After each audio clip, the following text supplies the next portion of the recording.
días, amigos televidentes, bienvenidos a este su programa Pulso Político aquí en TC Televisión. Como siempre, todos los domingos tratando y analizando temas de trascendental importancia para el Ecuador. El Ecuador, desde que Rafael Correa Delgado asumió la presidencia de la República, ha tratado de reivindicar los conceptos de planificación en el país. Y hoy tenemos una Secretaría Nacional de Desarrollo conocida como CENPLADES, que juega un papel importante en la vida del país, porque manejan la planificación y llevan el debate, esta gran planificación del país para alcanzar el desarrollo. En ese sentido, se ha puesto el dedo en la llaga en varios rubros, en varios aspectos de la sociedad ecuatoriana, en varios aspectos de la economía. Y desde hace mucho tiempo en el Ecuador se ha venido exigiendo, se ha venido pidiendo, antes incluso de este gobierno, la famosa ley más conocida como antimonopolio. Esta ley para controlar el abuso del poder del mercado. Hoy ya hay un proyecto de ley que está esbozado y que se está enviando a la Asamblea con carácter económico urgente. Digo, se está enviando a la Asamblea Nacional porque hace pocos días la Asamblea devolvió este proyecto de ley por ciertas inconsistencias en cuanto a la forma. Por tanto, todavía no lo recibe.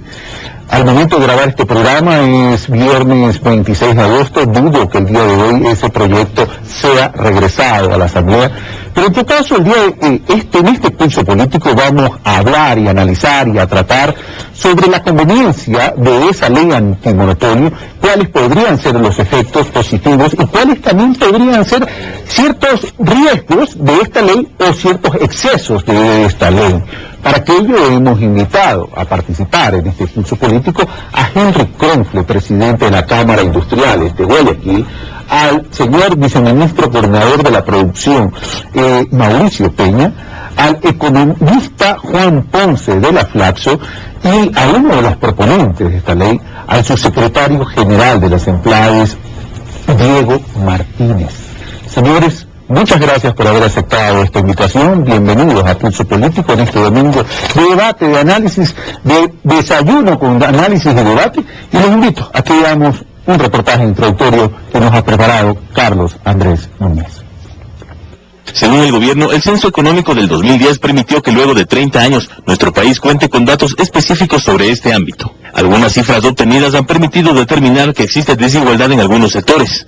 Por ejemplo, hay una elevada concentración económica respecto de las ventas en Pichincha y Guayas, con un 72%, así como una concentración del 45% de los establecimientos económicos a nivel nacional. Eso me parece mucho de producto de un modo de generar riqueza que está concentrado, que está orientado hacia el exterior, que no promueve la consolidación de mercados internos y que considera que es más factible para el desarrollo nacional la exportación de bienes primarios como mecanismo de crecimiento. Por lo que se puede decir que ha existido exclusión de sectores productivos del país considerados pequeños o de poca importancia. El drama de América Latina es ese, que es la región donde peor es la distribución del ingreso en el mundo, a pesar de que somos la clase media del mundo. Además, las autoridades señalaron que el censo económico reflejó poco apoyo en cuanto a crédito y capacitación de los empresarios a los trabajadores.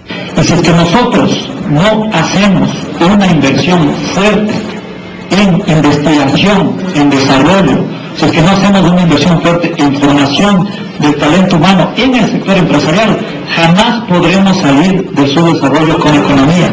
Y esto no le compete al Estado, esto le compete al sector empresarial. Una brecha bastante alta de financiamiento productivo que están demandando las empresas en el país. Por ello señalan que el gobierno ha emprendido iniciativas que buscan generar equidad tanto en el sistema productivo como en el sector comercial. Incentivos fiscales y arancelarios, entre otros, han sido aplicados para lograr este objetivo. Una de las propuestas es la denominada ley antimonopolio, que busca regular el mercado interno. Esa es una urgencia del país desde hace mucho tiempo. Esto sirve para evitar que un monopolio les alce los precios indiscriminadamente. Pues en Sudamérica solamente Paraguay, Bolivia y nuestro país no cuentan con este tipo de legislación. Sin embargo, es preciso señalar que la concentración de mercado no significa necesariamente monopolización. Hay que diferenciar poder de mercado concentración y monopolio. Pero debe ser consensuada, debe ser dialogada. Usted no puede ir con mayor ventura contra el poder y contra la acumulación. Si es que mata con los acumuladores también, son parte de la sociedad ecuatoriana. Pues una ley apropiada sería aquella que garantice reglas claras a las empresas para que puedan competir de forma justa en base a su eficiencia, pero también aquella que vele por el beneficio de la sociedad. La redistribución del ingreso tiene uno de los pilares fundamentales en la política fiscal. Una sana y progresiva política fiscal es fundamental. Desde 1998 han existido unas 6 iniciativas de leyes como esta. Sin embargo, han sido desechadas. Frente a esto, es imperante un sistema judicial sólido y transparente que no permita la impunidad, pues esto es necesario para cumplir con los objetivos de equidad que ha planteado el gobierno dentro de un sistema de economía popular y solidaria. Carlos Andrés Núñez, Pulso Político. Gracias, Carlos Andrés Núñez. Bueno, el presidente de la República en este reportaje decía que hay que controlar los monopolios para evitar esta alza abusiva de los precios de forma indiscriminada. Y los monopolios, pues, a veces lo que hacen es producir menos de lo que necesita una sociedad y un mercado casualmente para poder tener precios elevados. Pero como complemento a lo que decía Carlos Andrés Núñez, señores, quiero compartir con ustedes ciertas cifras que nos arrojan el último censo nacional económico. Y en cuanto a elaboración de productos lácteos, 61% de las ventas se concentran en 5 de las 436 empresas. En cuanto a la fabricación de productos textiles, el 61% de las ventas se encuentran concentradas en 9 de las 1.493 empresas. En cuanto a la elaboración de productos de molinería, el 71% de las ventas se encuentran concentradas en 5 de las 335 empresas. La elaboración de bebidas no alcohólicas, producción de aguas minerales y otras aguas embotelladas, el 81% de las ventas se encuentran concentradas en una de las 155 empresas. En cuanto a la fabricación de jabones y detergentes preparados para limpiar y pulir, perfumes y preparados de tocador, 76% de las ventas se encuentran en 2 de las 88 empresas. En cuanto a la elaboración de los macarrones, y por esto no quiero provocarles hambre, señores, macarrones, fideos y productos farináceos similares, 54% de las ventas se encuentran concentrados en 2 de las 26 empresas. Y en cuanto a la fabricación de productos de plásticos, el 50% de las ventas se encuentran concentrados en 11 de las 373 empresas. Esto es en el ámbito privado, por cierto. En el sector público también hay monopolios. Así que comienzo con el subsecretario general de este proyecto de ley, que es uno de los proponentes de esta ley. Hay que controlar los monopolios, y esto no es nada nuevo. Y quiero compartir con ustedes, señor subsecretario general y apreciados panelistas, en 1890, el Congreso de los Estados Unidos aprobó la ley Sherman, que declaró ilegal toda conspiración para monopolizar o intentar monopolizar cualquier parte del comercio entre los distintos estados. Ya en 1914 aprobó la ley Clayton, cuyo objetivo era impedir que las empresas adquirieran acciones de las competidoras y las transacciones reducían considerablemente la competencia o creaba un monopolio. Señor subsecretario general, ¿de qué se trata esta ley? ¿De eliminar la concentración? ¿De eliminar los monopolios? ¿O de lograr una armonía entre eficiencia, dinámica y equidad? Bueno, muchísimas gracias por la invitación y un saludo a todos con quienes compartimos el día de hoy en esta mesa. Efectivamente, esta ley es una ley que, como se mencionaba, ya viene un largo tiempo esperándose. Es una ley por la cual ha habido no menos de unos 6 intentos de aprobación y que lastimosamente no se ha aprobado en el país. Como se mencionó también, el Ecuador es uno de los pocos países en la región que no cuenta con legislación propia. Tenemos una legislación quizás demasiado referencial y demasiado general que está establecida en la comunidad andina, pero que no es suficiente. En este sentido, ha habido varios esfuerzos y lo que se ha hecho como gobierno, desde el Ejecutivo, como Centrales hemos liderado un proceso nada más, pero este es un proceso que ha venido acompañado por las demás entidades del Ministerio de Industria, del Ministerio de la Producción, entre otros, es establecer una ley que nos ayude fundamentalmente a 2 cosas. Es prevenir, corregir y sancionar el abuso y regular la concentración. Ojo, no estoy diciendo prohibir la concentración. estoy diciendo regular la concentración. ¿Por qué son estos dos objetivos? Prevenir, corregir y sancionar el abuso, porque en la medida en que haya monopolios o concentraciones grandes que pueden aprovecharse de los consumidores o poner barreras de entrada a otros competidores, se pueden generar efectos nocivos en la sociedad. Para que nuestros amigos clientes vayan comprendiendo bien, porque no todo el mundo es economista, vamos diferenciando las cosas. Monopolio es igual a concentración, pero no necesario. No es lo mismo. Vamos a Definitivamente no es lo mismo. Concentración simplemente es tener una cantidad, una porción del pastel, por decirlo de alguna manera, de las ventas de algún producto. Participación y penetración es una concentración del mercado. La concentración puede ser media, alta, o puede haber baja concentración, y eso se puede medir. Monopolio es cuando tienes todo el mercado solo en una empresa. Entonces son dos cosas diferentes. Ninguna de las dos per se castiga en la ley. Se castiga si es que esta alta concentración o los monopolios cometen acciones de abuso. Eso se castiga en la ley, y para eso está la ley, para prevenir, corregir y sancionar. Es decir, lo que se va a tratar es de prevenir y evitar los abusos, y si esto existe, se sanciona. Exacto. Vamos de Juan Ponce. Es una ley que el país ha estado esperando, y en otras partes del mundo existe de esta ley. Tenemos un código de la producción, se esperaba que tarde o temprano venga esta ley de monopolio, tal como está diseñada, y ya vamos a discutir la estructura de esta ley. ¿Es lo adecuado para que poder reactivar la economía y lograr una sociedad más equitativa? En términos de producción de recursos, me refiero. Sí, yo creo que era, digamos, es una necesidad del país, ¿no?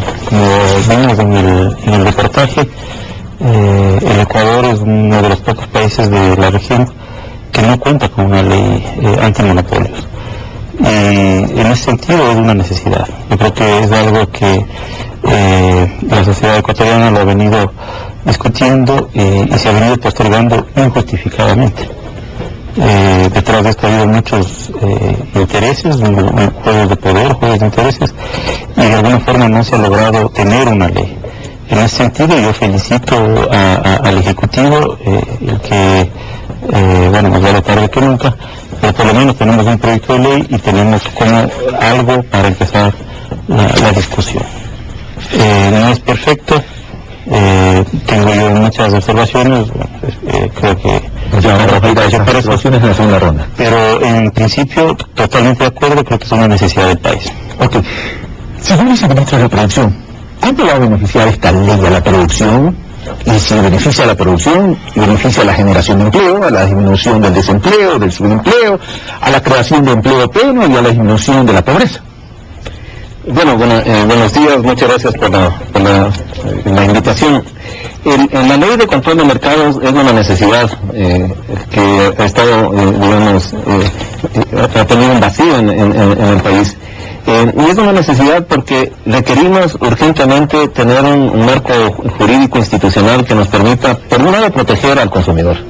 La ley de control de mercados lo que busca es proteger al consumidor de prácticas anticompetitivas o prácticas inadecuadas por parte de quienes tienen presencia dominante en un mercado.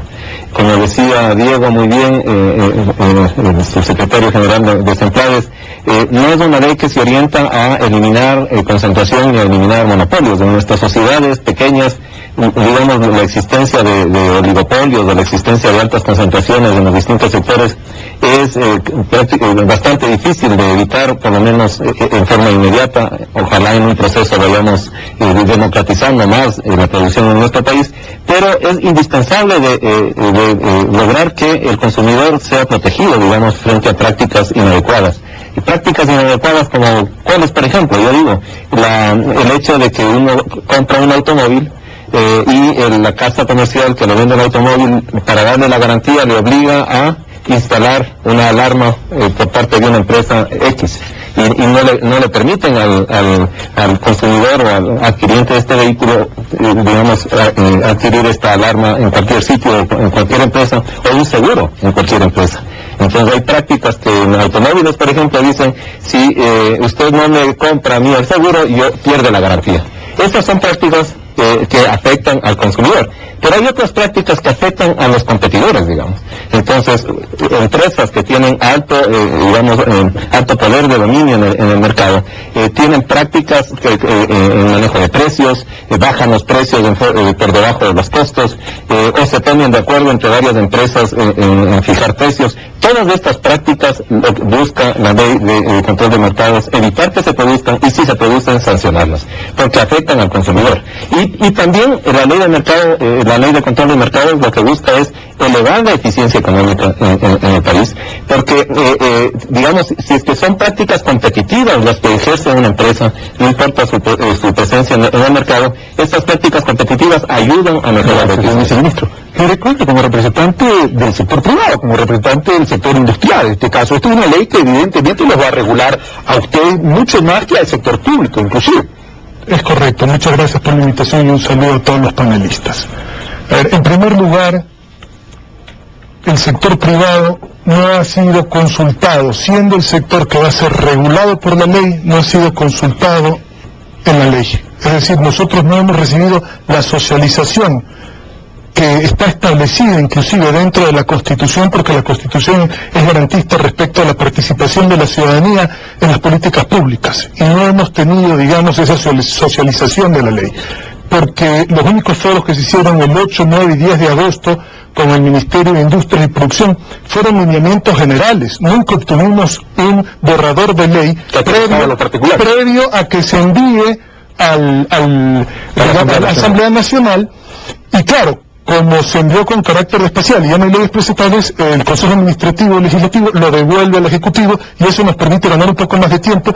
Y hago una aclaración: cuando ni siquiera estaban conformados aún comisiones legislativas dentro de la Asamblea, porque había el receso. Entonces el tiempo era, digamos, impreciso y además con carácter urgente. Entonces el sector empresarial, que es el que está regulado por la ley, no conoce la ley, tiene la ley en sus manos 48 horas antes de este debate, y entonces eso se nos hace un tema que, de la manera que se ha presentado esta ley, no se han llevado a cabo los procesos necesarios de su socialización y de profundización en el debate para poner un primer borrador. Eso por un lado. Pero por otro lado, se habla de ley de regulación y control del poder del mercado. Entonces, eso es un tema que hay que analizarlo, porque si bien es cierto, la ley de las empleadas dice prevenir, corregir y sancionar, eso es una ley de derecho de la competencia. Eso no es una ley propiamente dicho de la competencia. ¿Qué busca una ley de la competencia?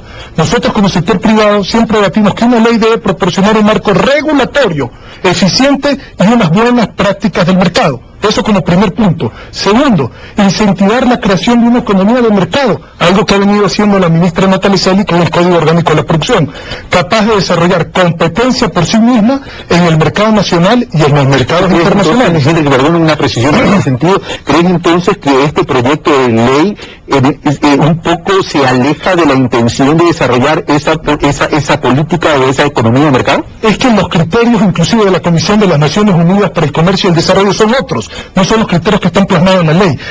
Y ese criterio para desarrollo de comercio en temas de competencia no son, digamos, no están pensados en conceptos expansivos, sino restrictivos. Vamos a ver dónde se está causando el problema para que exista una ley que combate ese problema.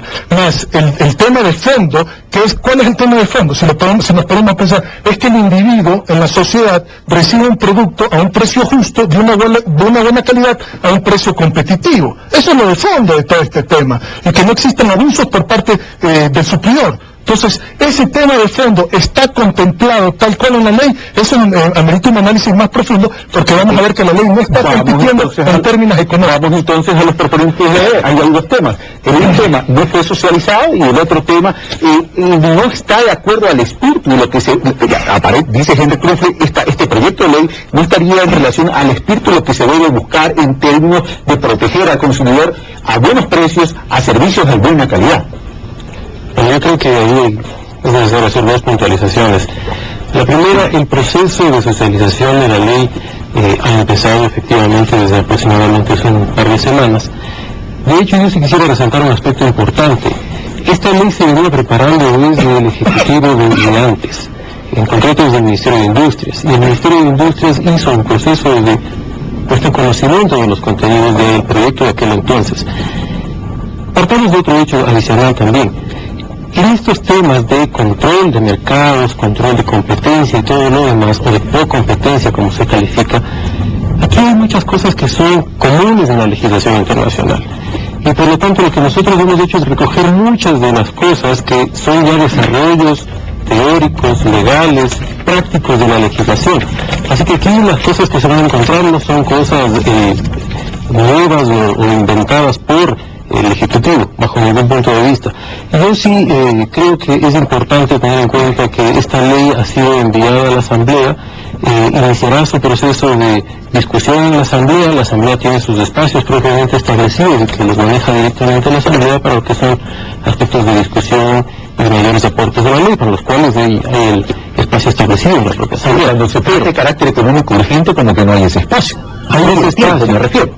Hay ese espacio. De hecho, cuando nosotros discutimos hace aproximadamente un año el Código de Planificación y Finanzas, el espacio estuvo dado, eran reuniones diarias para que todo el mundo que tenía interés en participar en la discusión de la ley fue y lo pudo hacer. Entonces no es un espacio restrictivo tampoco, porque no impone condiciones de absolutamente nadie. Pero me quería referir al segundo punto, que quizás el que Henry mencionó, que es el tema de competencia. Sin dejar de estar de acuerdo parcialmente con Henry en el punto de que tradicionalmente estas leyes surgieron en países desarrollados como leyes que buscaban generar mayores marcos para la competencia, no debemos desconocer que tenemos una realidad particular en el Ecuador. Y la realidad particular en el Ecuador no es de una masiva competencia. Como se ha reconocido con los datos que se han presentado, la realidad específica del Ecuador es por lo general una realidad más bien de concentración. Es por lo tanto que los temas de competencia, claro que están recogidos en la ley, y todo lo que se denomina prácticas que atentan contra la competencia y todo lo demás, están recogidas en la ley, son normativas internacionales de larga data, de hace mucho tiempo. Pero lo que nosotros hemos querido en la ley, y este es el enfoque fundamental que tiene la ley, es que dada una realidad particular que tiene el país, que es de concentración, la ley hace énfasis en eso. Porque hubiera sido un error enorme concentrarnos solamente en temas de pro-competencia cuando tenemos un mercado altamente concentrado. Tenemos que ser eficientes con lo que estamos buscando como país. Y con el último punto con el cual termino, esta ley no podía dejar de ser coherente con lo que estamos proponiendo en otra normativa. Por lo tanto, la ley es completamente coherente con lo que se plantea en el Código de la Producción, con todos los esquemas de incentivos que se plantean en el Código de la Producción, es completamente coherente con lo que se plantea en la Ley de Economía Popular y Solidaria y demás. Por lo tanto, es todo un esquema de regulación del aparato económico que busca efectivamente su eficiencia para evitar abusos en este caso específico. Gracias, Diego. Henry, ¿no me quieres añadir algo si no paso en Juan Ponce? Sí, quisiera hacer un punto de orden. El proyecto de aquel entonces que se presentó en el MIPRO no es el de ahora, eso hay que aclararlo. Se presentó otro proyecto de ley que estaba manejado por el MIPRO mismo, no estaba manejado en ese momento por las empleadas, eso es importante. La realidad de concentración y dominio no es malas prácticas de competencia. Una cosa es una mala práctica de competencia que se quiere regular, otra cosa es concentración y dominio. Ahí coincido con el señor de las empleadas que el Código Orgánico de la Producción ha puesto inclusive cosas tributarias, mejoras tributarias para los que no inviertan donde está esta concentración del 75% que es Guayaquil y Quito. Es decir, al facilitar estos temas se incentiva a que la producción esté fuera de esa área, pero ese no es el espíritu de la ley. He hecho el punto de orden de Juan Ponce, ¿algo que quiera indicar algo, Diego? No, coincidimos, porque son dos cosas diferentes. Entonces vamos a Juan Ponce. Sí, yo creo que a mí me gusta mucho el título de la ley, esto de regulación y control del poder del mercado. El mercado es una entelequia. En realidad los que tienen poder son los agentes económicos que ejercen prácticas monopólicas y es lo que hay que controlar. Lo otro suena medio como a cierto estalinismo de los años 70 y que pensaban que con la planificación y el control del mercado se solucionaban las cosas, ¿no? Lo que hay que controlar son agentes económicos que hacen prácticas monopólicas. ¿Puedo ponerte un ejemplo para que la internet vaya entendiendo más? Hablemos más telefonía celular. Hay pocos actores. De los prácticamente dos operadores, dos privados. dos privados tienen la gran mayoría del mercado. Se supone que ellos brindan un servicio a un precio. Debo entender que ese precio, a cambio de ese precio, voy a recibir un servicio. Pero la característica del servicio debe ser de buena calidad. Cuando el servicio de la telefonía celular y del internet es malo porque se cae a cada rato o no hay señal, ya el precio no está sustentado en el buen servicio. ¿Cómo puede entonces ahí ayudar esa ley? O sea, por ejemplo, si es que estas dos empresas se pusieron de acuerdo para, pese a tener un servicio de mala calidad, mantener precios consensuados entre las dos, una especie de pacto colusorio. Esa es una práctica monopólica. Pues no tienes los planes de inversión para mejorar el servicio. No tienes un solo proveedor, sino tienes dos, o puedes tener 10, o puedes tener 20 proveedores, no tienen más del número, pero pueden hacer prácticas monopólicas. O sea, si es que 20 empresarios se juntan y dicen, vamos a dar un servicio de pésima calidad en el Ecuador, pero nos vamos a disparar el precio, nadie se baja de tal nivel de precios y de acá para encima tenemos un margen para jugar. Eso es una práctica monopólica. Es muy diferente. La concentración no es un problema. Tú puedes tener 2 o 3 empresas concentradas en una provincia brindando un servicio, pero mientras no hagan prácticas monopólicas o ejercicios colusorios, no hay un problema. Peor en una economía tan pequeña como la ecuatoriana. Entonces, yo no estoy de acuerdo con el nombre, porque dentro del poder de mercado se incluye el tema de digamos, posición de dominio, y se incluye también el tema de concentración económica, que a mí no estoy de acuerdo. Prácticas desleales, a ver, un poco para los televidentes, porque esto está en el texto de la ley, ¿no? O sea, ¿qué es lo que ellos entienden por poder de mercado? Entonces, o abuso de poder de mercado, que es lo que va a estar penado y sancionado en la ley. Tienes abuso de posición de dominio en situación de dependencia económica, acuerdos y prácticas que falseen o que impidan la competencia, concentración económica, prácticas desleales. Entonces, estoy de acuerdo con que todo abuso o toda práctica colusoria que perjudique al consumidor tiene que ser sancionada y regulada. Pero la concentración no. En una economía pequeña como la ecuatoriana, tú puedes tener 2 o 3 empresas que proveen un servicio o un bien específico, pero siempre y cuando mantengan aquí estoy notando una discrepancia, porque el subsecretario general de los empleados, Diego Martínez, coincide con lo que tú estás diciendo, pero daría la impresión que el proyecto de ley estaría diciendo otra cosa. Entonces, en ese sentido, Mauricio Peña, ¿habría que corregir el proyecto o no? Bueno, nosotros hemos trabajado conjuntamente con Centlaves y con el Ministerio de Industrias y otras entidades en el diseño de este proyecto. Y yo considero de que el proyecto, en términos generales, está bien concebido. ¿Y en qué sentido? Como concepto general. Como concepto general y como contenido. ¿En qué sentido yo lo planteo esto? Ciertamente que en una sociedad, en cualquier sociedad, digamos, puede existir incluso la necesidad de monopolios. Un monopolio natural, digo yo, la red de transmisión eléctrica. No puede haber 3 redes de transmisión eléctrica en un país. Sería totalmente ineficiente económicamente. Pero quien tiene el poder de esa red de transmisión eléctrica, incluido el Estado, porque algo que sí es importante en esta ley es el servicio de monopolios, de concentraciones, pero una empresa que tenga ese poder total, un monopolio o alta concentración en un mercado, digamos, tiene muchísimo riesgo de que abuse del consumidor. Y por tanto es indispensable de que en la ley se establezcan regulaciones para las concentraciones, de tal manera de que ciertamente que partimos de una realidad, y eso hemos conversado con Centlaves respecto a que esa realidad ya no la vamos a cambiar mediante esta ley.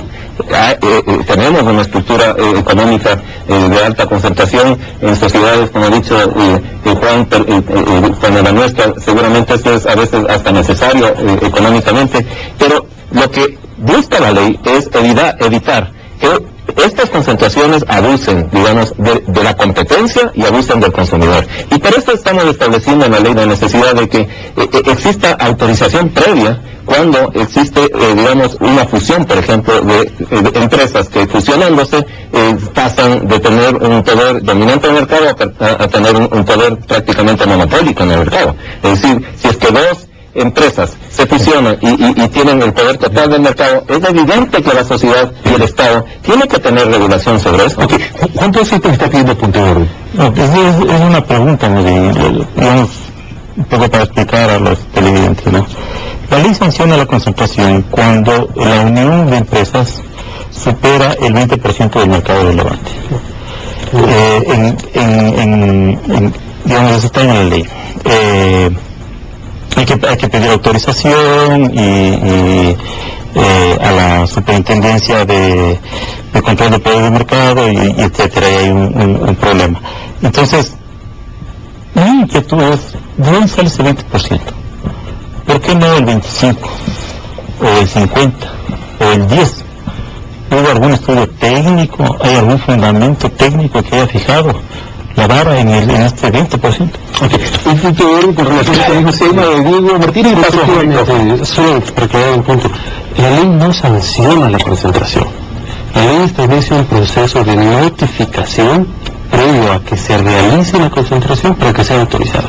No está sancionada de antemano la concentración. Pero el procedimiento para determinar la sanción como que se impone no hay ninguna sanción. No hay ninguna sanción. Es un procedimiento administrativo para autorizar y que se haga. Eso por una parte. Pero lo otro, respondiendo, sí, se hizo un estudio y un análisis técnico. Por mencionar un solo dato, en España, por ejemplo, se establece el 20% como el margen a partir del cual se establece la necesidad de autorización de las concentraciones económicas. Hace poco vimos fusiones entre empresas que son autorizadas por el Estado. Así que no es un tema que no se utilice en ningún otro lado del mundo. Gracias, en su Henry Confer, su turno.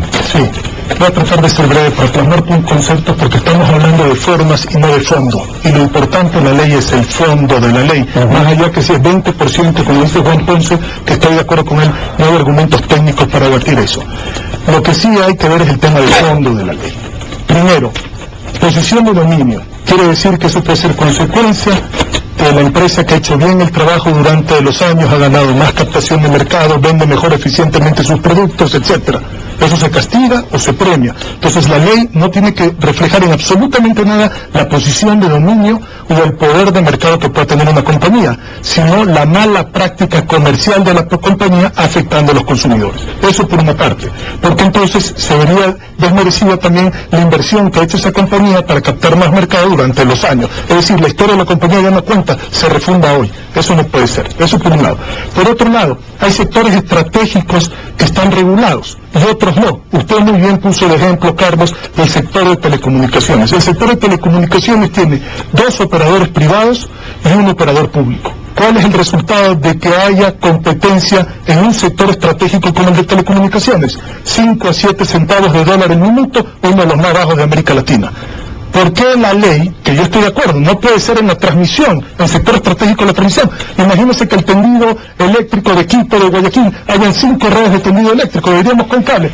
Pero ¿por qué no la generación, por ejemplo, que es un sector estratégico? Ese no va a estar dentro como sector estratégico de la red de competencia y resulta que ahí no importa que haya gente que pague 40 centavos o 67 centavos de dólar porque es un sector estratégico, cuando inclusive el país ha exportado por menos de ese valor energía a los países vecinos. Entonces, ¿cuándo regulamos con una ley de competencia? En un sector estratégico sí, y en otro sector estratégico no tiene presentación. Más allá de eso, hay un problema. El artículo 26 y el artículo 30, porque la ley no tiene problemas de forma, de fondo. El artículo 26 dice más o menos esto: queda en potestad del presidente de la República vía decreto, inclusive en el ámbito privado, que pueda decidir sobre actores económicos que quedan sujetos o no a las normativas. Es decir, esa ley de competencia puede el Ejecutivo en un momento dado decir, hasta estas empresas privadas pueden ser sujetas a esta normativa. Yo le hago una pregunta o una reflexión. Con esto, si el mercado genera competencia, ahora la discrecionalidad política generaría o no generaría competencia. No tiene presentación entonces la ley de competencia como tal, porque hemos pasado de una competencia generada en el mercado a una competencia generada por una decisión política. Para mí, en ese momento, cuando se redacta esta ley, pierde su sentido como tal, el sentido profundo de la ley. Y lo mismo pasa con la fijación de precios en el artículo 30. Lo mismo puede hacer el Ejecutivo, fijar un precio a una empresa privada. Y eso, en vez de, digamos, de penalizar cualquier mala práctica que sea comprobable que es un sentido contrario a la competencia. Vamos a añadir entonces. Díaz Martínez. Sí, dos cosas que yo creo que vale por dejar sentado. La ley en el texto dice exactamente que el ostentar poder de mercado o posición dominio no es malo per se, porque no atenta contra la competencia. Así que ese tema está cerrado, estamos totalmente de acuerdo. Esta ley no dice que sea malo tener posición de dominio o poder de mercado. No lo dice. Y partamos de ese hecho porque si no vamos a seguir discutiendo sobre algo que la ley no sanciona, no ha aclarado eso. Lo segundo, respecto a la posibilidad del sector público establecer acciones estatales, de políticas públicas para favorecer una determinada transformación del aparato productivo, están establecidas como acciones de Estado en la ley. Evidentemente, ¿qué se hace aquí? Lo que se dice es que mediante decreto ejecutivo, y como se establece también en otros cuerpos legales, como señalé anteriormente, el Código de la Producción establece procedimientos para que desde el Ejecutivo se pueda establecer un incentivo a sectores específicos. Así como hay incentivos generales, hay incentivos específicos que son direccionados desde una política pública deliberada. O sea, no podemos establecer, estaría mal pensar en atar las manos a la política pública que tiene que ser deliberada del sector público. Pero no solo ahí. Esas acciones del Estado en esta ley están sujetas, primero, a control por parte de la superintendencia. Se dice que tienen que ser temporales y por lo tanto están establecidas al mismo marco de control que establece esta propia ley. Y si eso no fuera poco, esta ley establece que es para el interés público, para el desarrollo de sectores estratégicos, para la prestación de servicios públicos, para el desarrollo tecnológico y para el fomento de la economía popular y solidaria. Solo en esos casos y en ningún otro. Por lo tanto, no es que se está estableciendo un marco para que desde el sector público podamos establecer discrecionalmente y a cualquier sitio, para que podamos establecer excepciones. Satisfecho, Henry Cron, punto de orden. El artículo 26 dice que para el desarrollo tecnológico e industrial de la economía nacional. Dígame usted si eso está limitado, tal como lo dice en el punto 4 del artículo 26. Y yo me refería al artículo 27, que dice se podrá otorgar ayudas por el Estado o mediante la utilización de recursos públicos por el tiempo que fuere necesario. Así está escrito. Por razones de interés social. Por razones de interés público. El tiempo que sea necesario que no define. Entonces, no hablemos de que volvemos al punto de la discrecionalidad de la ley. Entonces, si volvemos a ese punto, yo estoy de acuerdo con el señor Juan Ponce, en el sentido que el título mismo de la ley, que no sanciona, y que estamos de acuerdo que no sanciona posiciones de dominio, sino de competencia desleal, entonces ya desde el título mismo de la ley estamos mal, más allá del contenido de los órganos regulatorios. Realizado ese punto de orden, entonces. Yo creo que nuevamente aquí hay una confusión como en muchas de las leyes que ha planteado este gobierno, y es pensar que el Estado o la acción del Estado es igual a acción del Ejecutivo. No estamos hablando del Estado. Ya cuando uno examina el proyecto de ley, en realidad es el Ejecutivo y es el Presidente de la República. O sea, sí, pero el Estado es el Presidente de la República. Correcto. O sea, es un concepto equivocado. El Estado no es el Presidente de la República. Eso fueron los regímenes soberanos, teocráticos. Entonces, el Estado es el Ejecutivo, es el Legislativo, es el Judicial, son los organismos de control, son todos. ¿Por qué digo esto? Porque, por ejemplo, la Superintendencia de Control del Poder de Mercado es una entidad que se va a formar según lo que decida el superintendente. Es decir, todos los miembros de la superintendencia, los funcionarios, son nombrados por el superintendente. Así cuando Diego dice que va a estar limitado por la superintendencia, en realidad la superintendencia está nombrada por el superintendente, que es el que tiene el poder total en esta ley. ¿Y quién nombra superintendente? Nombra el presidente de la República con una terna para que sea designado por el Consejo de Participación y Control Social. Es decir, es el Ejecutivo. Tenemos que ser claros, o sea, reconozcamos, ¿por qué no damos? El que tiene el poder total, en este esquema, es el superintendente, y a criterio tuyo ese poder total termina siendo subjetivo y se podrían cometer arbitrariamente. Digamos que en este gobierno, que es un gobierno bueno, supongamos que no va a ser. Pero supongamos esta misma ley en el gobierno de Félix Cordero.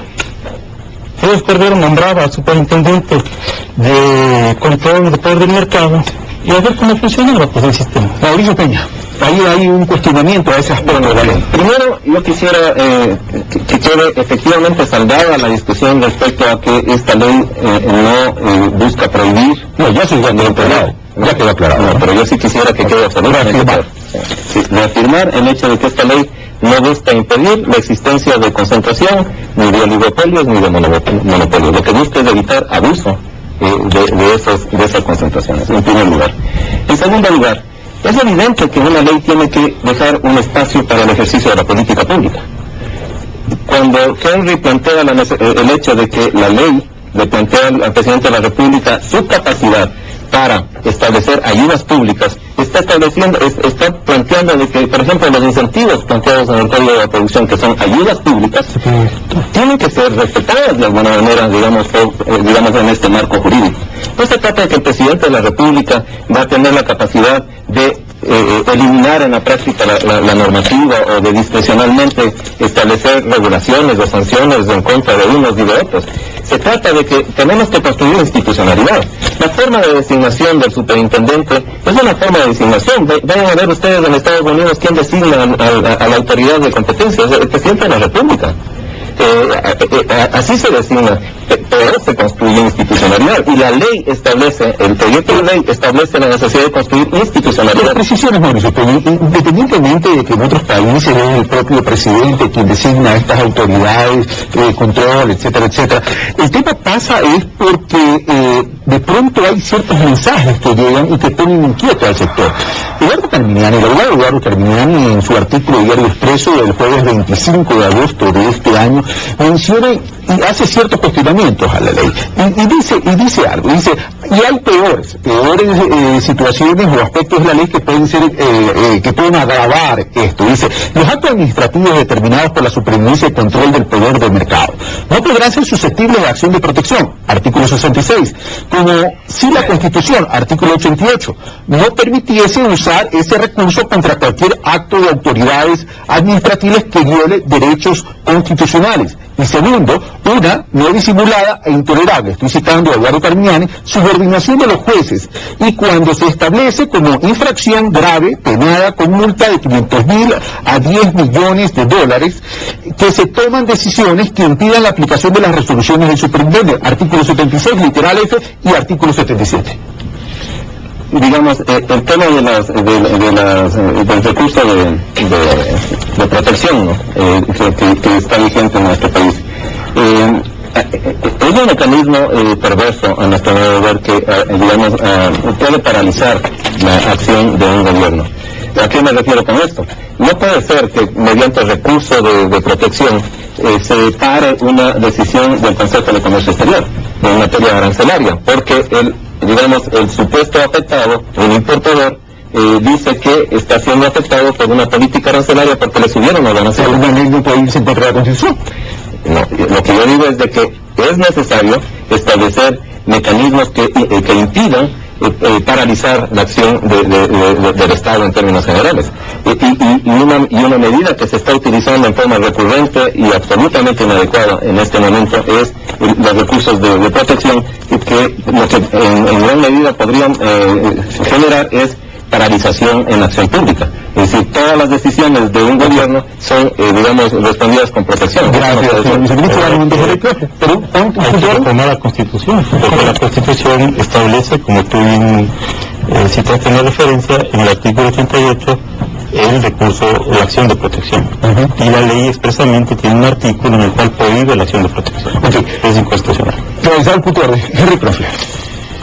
Estoy de acuerdo con Mauricio Peña en el tema de que el Código Orgánico de la Producción le faculta al Ejecutivo a dar beneficios tributarios siempre que se constituyen beneficios tributarios más allá de los beneficios tributarios comunes en zonas que tienen subdesarrollo, y eso está facultado a través de la constitución de nuevas compañías, y eso está muy bien, ahí no existe una discriminación. En esa zona, el que se implante en esa zona va a redituar con esos beneficios, o va a usufructuar de esos beneficios. Eso es una cosa. Otra cosa es que esta empresa sí y esta empresa no. Son dos cosas distintas. Eso hay que aclararlo para que quede absolutamente claro que en este caso, la ley de competencia, el Ejecutivo puede determinar quién se adhiere y quién no. Individualmente una empresa sin contar con su posición geográfica. Eso por un lado. Por otro lado, en algo estoy en desacuerdo con Mauricio, es el tema de que la concentración de poder, para mí y para el sector industrial, atenta contra la institucionalidad.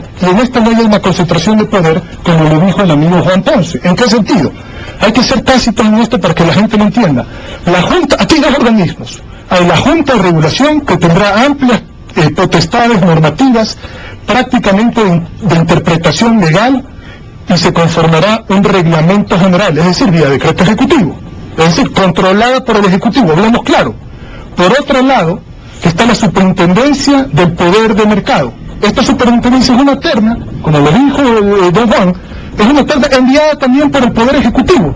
Y aquí viene el problema, esa terna tiene facultades, esa superintendencia va a tener facultades sancionatorias, incluida la aplicación de multas que van desde, según si son débiles, si son graves, si son muy graves, del 8 al 12% de la presión total de la empresa. Pero la ley propone un régimen de justicia administrativa. ¿Qué quiere decir esto? Que no se suspenden las sanciones que de esta superintendencia si se lleva al ámbito administrativo legal. Es decir, eso no me suspende, si mañana me ponen una multa, no me suspende esa multa aunque la pelee a un juicio administrativo. Entonces, no puede ser que el superintendente del control del poder de mercado, que es como bueno una terna del presidente, sea ahora un juez que pueda dirimir sobre temas de competencia, en vez de ser únicamente instruir a jueces especializados que fallen en esas causas. Entonces él no puede ser juez, él tiene que mandar a instruir a jueces especializados en ese sentido. Es decir, el control de la ley está 100% en manos del Poder Ejecutivo. Bueno, varios aspectos que creo que son importantes señalar. Creo que se me quedó aquí un poco el sabor de que si la ley está o no, como todos han mencionado, en contra de las concentraciones. Así como decía Mauricio que has hablado de ese tema, yo creo que es importante, es un tema que creo que el sector privado es algo que le va a encantar. Porque la ley reconoce los beneficios de una concentración. Por ejemplo, que está siendo recurrente en esta mesa, pero para mí no queda aclarado. Es que esos son los aspectos que no se mencionan. Por ejemplo, la ley reconoce que la concentración puede ser beneficiosa para mejorar sistemas de producción y comercialización, para el avance tecnológico y económico del país y para las mejoras de competitividad en el mercado internacional. Eso la ley lo reconoce completamente. Y voy al tema de las sanciones. Por favor, porque es un tema que sí es muy puntual y que sí es preocupante. Se ha dicho que las sanciones, porque yo vi notas de prensa, no recuerdo bien de qué diario fue, que responsablemente están señalando que el marco de sanciones queda establecido para el reglamento. Eso es un error. Primero, porque no hay cómo. La ley establece que los marcos sancionatorios son de reserva legal. No se puede establecer sanciones por fuera de la ley. Por lo tanto, vamos a aclarar, significa eso, que el marco sancionatorio es un juez el que le va a otorgar la sanción. Significa que las sanciones están establecidas por la ley. Nadie por fuera de la ley puede establecer sanciones. Pero ¿quién determina la transgresión y la aplicación de la sanción? Determina la autoridad de control. Y es una autoridad de control que en este caso, en el caso ecuatoriano, nosotros como Ejecutivo consideramos que es mejor tener una superintendencia. Hay países que han optado por un camino distinto. Pero ahí quiero una precisión, Diego Martínez. Pero hay un superintendente de banco que está más que nada en el ámbito administrativo de regular y controlar. No está asumiendo el rol de un juez que es el que tiene que determinar la infracción y determinar la pena y la sanción. Pregunto. En el caso ecuatoriano, la superintendencia de bancos también hace resoluciones sancionatorias. Pero de carácter administrativo. Estas son también de carácter administrativo. No se establece, hay experiencias, por ejemplo en Chile. En Chile no hay un aspecto administrativo de los aspectos de competencia. En Chile se va directo a lo judicial. Hay países en los que hay las dos cosas. Nosotros hemos creído que es mejor tener un aparato administrativo. ¿Por qué? Y esto es lo importante explicar. A ver, el objetivo de la ley no debe ser una cacería de brujas al sector empresarial, bajo ningún punto de vista. El objetivo de la ley es disuasivo. Que señores, nosotros partimos reconociendo que no está mal que sean grandes. No está mal que tengan una gran parte del mercado. No está mal. Simplemente no abusen. Y la ley está hecha para prevenir. Para decir, señores, si ustedes abusan, va a haber un marco de sanciones que vayan de manera incremental. Por lo tanto, la ley tiene un fin orientado hacia la eficiencia del funcionamiento del mercado y del sistema económico. Gracias, Dios, no ponente disuasivo. Entonces, no, yo vuelvo a insistir y bueno, nadie ha dicho lo contrario porque está en la ley. Es decir, hay una persona en el Ecuador que va a ser superintendente, que va a tener todo el poder en términos de mercado. Esta ley que hablamos hace un rato, que se llama poder de mercado, podemos tener que escribir un reglamento o una ley para controlar el poder del superintendente de la Intendencia de Regulación y Control del Poder de Mercado. En el artículo 41 está eso, ¿no? O sea, ¿qué hace? ¿Cuáles son las atribuciones de este superintendente? Y solo, por tiempo, voy a leer las dos primeras. 1. Conocer, juzgar y resolver sobre las infracciones establecidas en la ley y aplicar las sanciones pertinentes. 1. 2. O sea, él sanciona. Conoce, juzga, resuelve y sanciona. Él. La superintendencia, como te digo, Carlos, es una entelequia, porque todos los funcionarios de la superintendencia son nombrados por el superintendente. O sea, cuando uno se refiere a la superintendencia, da la idea de que es un órgano colegiado. No. Está formado por burócratas y por superintendente. Yo quiero agregar a eso la segunda función de la atribución del superintendente. Entonces, además de que funciona, de que él conoce, juzga, resuelve y sanciona, conocer los recursos de apelación. O sea, si él te sanciona, él mismo reconoce el recurso de apelación. O sea, que es un suprapoder. Yo quiero agregar algo más al debate. También pueda aclarar esta situación. El literal B del artículo 74 dice que en el caso de abuso del poder de mercado, designar un interventor temporal del operador u operadores económicos involucrados. O sea, se cierra, había la impresión que se estaría cerrando un ciclo, ¿no se opina? Bueno, aquí la pregunta que yo quisiera hacer es, ¿queremos o no queremos tener ley? Porque si queremos tener ley y sin capacidad sancionatoria de los abusos que quienes tienen poder de dominio en el mercado ejerzan, entonces, si no tenemos un poder de sancionatorio fuerte, no tenemos ley, no sirve para nada.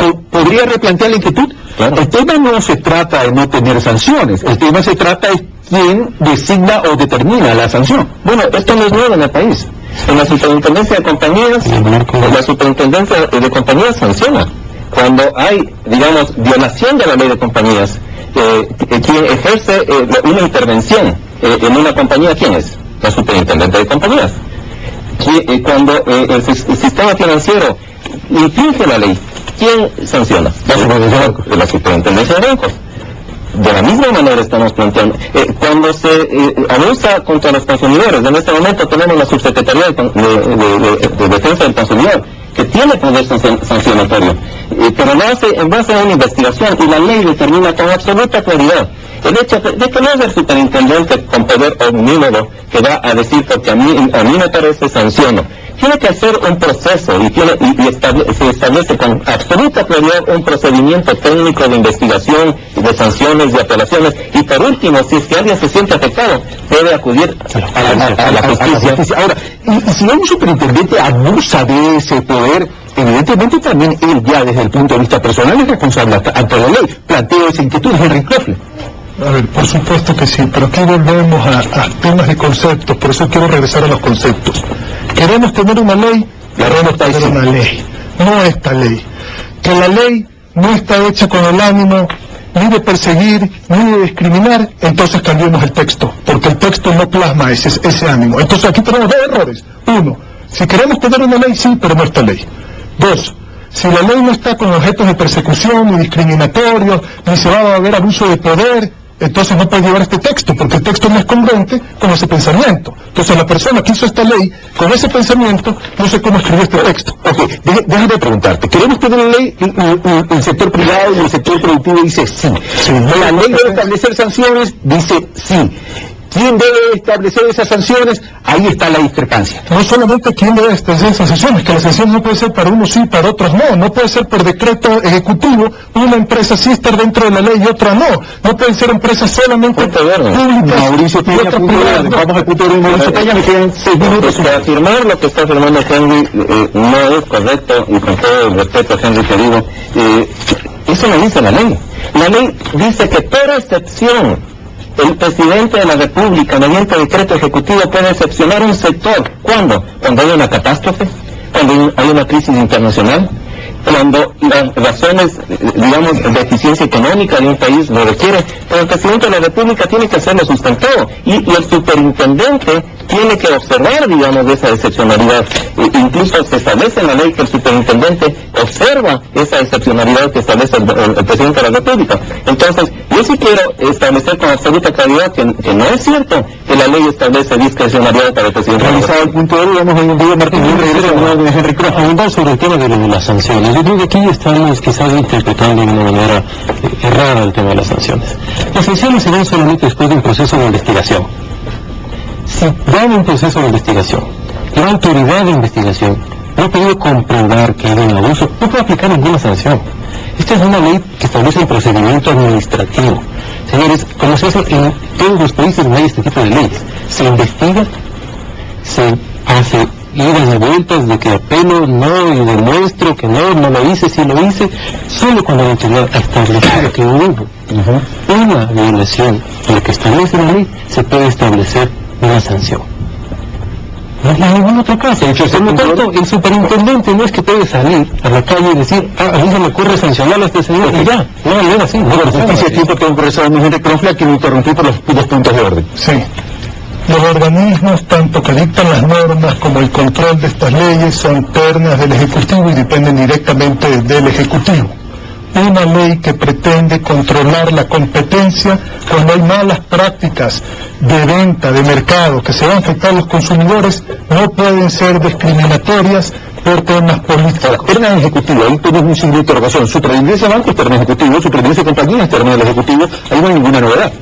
A ver, sí, pero puede en un momento dado decir esta empresa sí o esta empresa no, que sea sector público, que sea sector privado. A la discrecionalidad, pero ya eso no lo respondió Mauricio Peña. Pero es que eso es lo que dice la ley, por eso a lo mejor el ánimo de la ley dice una cosa, pero lo que está textualmente en la ley es otra. Sí, hay un problema de comunicación, que con alguna manera se ha apurado a enviar esto con carácter económico, urgente, de pronto no hubo tiempo de socializar, no el concepto que se estaba discutiendo con el Ministerio de Industria, sino esta ley en particular. Yo creo que no, yo creo que hay un tema de que la ley se ha puesto hace pocos días de conocimiento público, está colgado en nuestra página web, todo el mundo lo puede ver. Pero la ley con carácter económico urgente pone nervioso al sector empresarial. Y aquí coincide el sector empresarial con un académico que es Juan Ponce. Sí, pero yo creo que debe ser un tema de lectura quizás un poco breve de los textos, porque en ningún momento se establece la capacidad, y esto quiero ser enfático, de que el presidente pueda decir a esta empresa sí le doy y a esta empresa no le doy. Eso no puede hacer. Lo puede hacer solo en el marco de lo que establece el ordenamiento jurídico nacional. Está en Código de la Producción, está esta ley, que lo observa el propio superintendente. Solo quisiera terminar, me quedan 2 minutos. Yo creo que es importante decir que todos hemos coincidido aquí en que esta ley es necesaria. Todos hemos coincidido. Es una mesa del país en general, hay una conciencia que esta ley no existe. Coincidimos en que la concentración es mala persona, todos coincidimos en que debe haber una autoridad de control. Pero hay una cosa sí invitamos a pensar, y se ha visto en la experiencia internacional. Los peores errores que cometen este tipo de leyes es cuando tienen marcos sancionatorios inaplicables o porque son muy baratos y resulta que el que abusa del mercado le resulta más fácil pagar la multa o son desproporcionados. ¿Ya? Esos son los 2 fracasos que han tenido este tipo de leyes. Aquí no estamos buscando eso, sino algo que me suena. Juan Ponce. Retomo el tema de que los peores errores se han dado cuando se dan atribuciones desproporcionadas en un cuerpo forestal y peor en una sola persona. Vuelvo a insistir, artículo 41, atribuciones del superintendente. Leí hace un rato las 2 primeras, que era conocer, juzgar, resolver y sancionar. 2, conocer las apelaciones. 3, dirigir las acciones de control descritas en esta ley.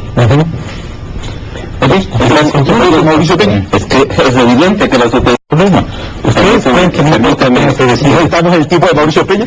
Digamos, lo importante es que la ley establece de que el superintendente no es que puede establecer estas atribuciones que le da la ley por sí ante sí, de oficio puede hacerlo, pero tiene un procedimiento. Por favor, el tiempo de Mauricio Peña, estamos terminando. Tiene un procedimiento que establece la ley que le impediría a un superintendente actuar en forma discriminatoria, en forma discrecional.